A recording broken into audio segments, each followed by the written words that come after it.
एक गांव में नमक का व्यापारी रहता था। उसके पास एक गधा था। व्यापारी रोज अपने गोदाम से दुकान तक नमक लेने जाने के लिए गधे का इस्तेमाल किया करता था। नमक की बोरी से भरकर गधे के पीठ पर लाद देता था और उसके साथ साथ चलता हुआ दुकान तक आता था। व्यापारी का गधा आलसी प्रकृति का था। काम से बचने के लिए वह नित्य उपाय सोचता रहता था। गोदाम से दुकान तक के रास्ते में एक नदी पड़ती थी जिस पर एक छोटा सा पुल बना हुआ था। एक दिन नदी पर बने पुल पर चलते समय अचानक गधे का पैर फिसल गया और वह नदी में जा गिरा। नदी के पानी से नमक की बोरी भीग गई। जब तक व्यापारी ने गधे को पानी से निकाला तब तक बोरी से भरा बहुत सारा नमक घुल चुका था।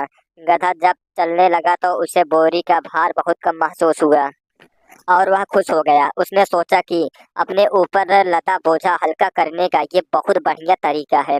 अगले दिन वह जानबूझकर नदी में गिर पड़ा। नमक पानी में घुल जाने से बोरी का वजन फिर कम हो गया।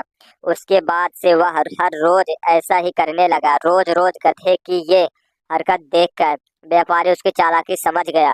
उसने गधे को सबक सिखाने का फैसला कर लिया और अगले दिन बोरी में नमक के स्थान पर रुई भर कर गधे के पीठ पर लाद दिया।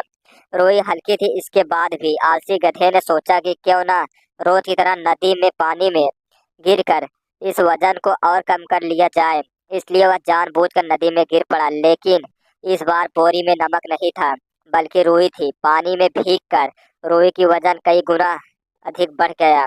गधा जब उठकर के हुआ तो इतना भारी बोझ से उसका पूरा हाल बुरा हो गया। उस दिन के बाद से उसने कभी आलस ना करने का निर्णय लिया।